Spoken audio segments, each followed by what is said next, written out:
Pagpalang araw po sa ating lahat. Ako nga po pala si Angela Jan Agner at welcome po sa aking Day 73 Daily Devotion ni Pastor Russell Ocampo.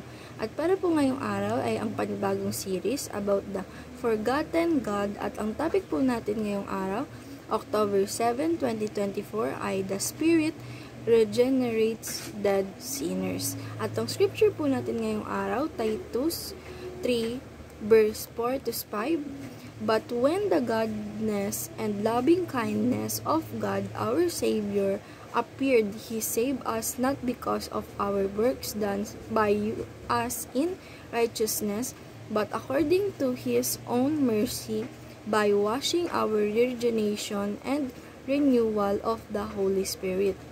Sa Tagalog naman po, ngunit nang mahayag ang kabutihan at kagandahang loob ng ating Diyos na ating tagapagligtas, iniligtas niya tayo, hindi dahil sa mga gawa ng ating ginagawa sa katuwarian, kundi ang ayon sa kanyang kahabagan sa pamamagitan ng paghuhugas ng muling pagpanganak at ng pagbabago na sa pamamagitan ng Espiritu Santo.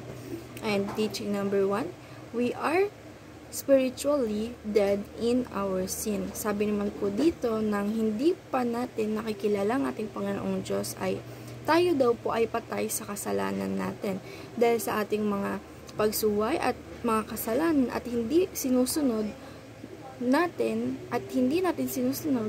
ang mga masasamang takbo at sinusunod natin ang mga masasamang takbo ng mundo. And teaching number 2, the Spirit regenerates us through rebirth. Sabi naman po dito na ang puso daw po natin ay namatay at pati na rin po ang kaluluwa natin dahil sa ating pagsuway at hindi pagsunod at mga kasalanan natin sa ating Panginoong Diyos. Kaya po ang Espiritu Santo natin ay muling binuhay ang puso at ang ating espiritu para po tayo ay sumunod at kumilala at sumamba na sa ating Panginoong Diyos. Kaya po ang sinasabi dito na the Spirit is regenerates us through rebirth. And teaching number 3, the Spirit makes us children of God. Sabi naman po dito, diba nga po ay ni-regenerate po tayo or ni-rebirth po tayo at ang puso po natin ay sumunod na po sa ating Panginoong Diyos dahil sa Santong Espiritu. At pag tayo po ay sumamba na kumilala na sa ating Panginoong Diyos ay tayo po ay doon naging anak na ating Panginoong Diyos. And application number 1, preach the gospel faithfully.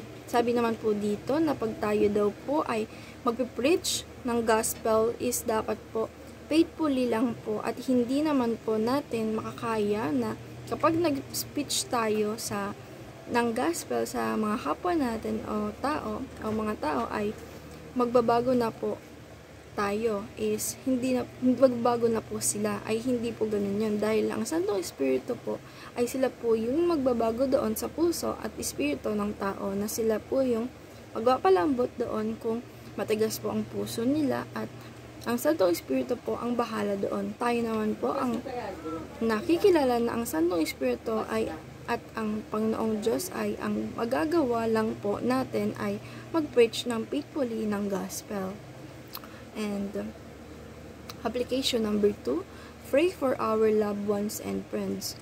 Sabi naman po dito na i-apply po natin sa sarili natin na ipagdasal natin yung mga pamilya natin, yung loved ones natin, pati na rin po ang mga kaibigan natin kapag po nakita natin or nararamdaman namin na lumayo na sila o napalayo sila sa ating Panginoong Diyos, ay subukan natin na mag-preach tayo ng gospel sa ating mga loved ones and friends na faithfully at hayaan po natin na ang Santong Espiritu ay ang humawak or magpabago sa ating mga mahal sa buhay or kapwa-tao.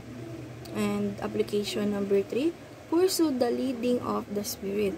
Sabi naman po dito na kapag po ay nararamdaman natin ang ating Santong Espiritu sa buhay natin, sa katawan natin na meron tayo or sa puso natin na meron tayo, ay sundin po natin iyon o ipuso po natin yun dahil yung mga yun po yung makakabutin sa atin at maghahatid sa atin sa tamang landas, tamang desisyon at tamang landas patungo sa ating Panginoong Diyos na magpapatagumpay sa atin. And discussion, what is the importance of understanding the role of the Spirit in our rebirth?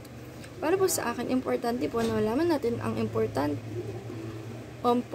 ng pagbigay sa atin ng Espiritu Santo ng muling rebirth sa ating puso at kaluluwa, dahil nga po sinabi na noon po ay tayo po ay patay sa ating mga kasalanan, sa ating hindi pagsunod sa ating Panginoong Diyos, na napatlayo po tayo sa ating Panginoong Diyos, at ang Santong Espiritu po ay binigyan tayo ng muling pagkabuhay sa ating puso at kaluluwa para po makilala at sumunod muli sa ating Panginoong Diyos. At kapag sumunod po tayo sa Santong Espiritu ay papunta po tayo sa tamang landas patungo sa ating Panginoong Diyos.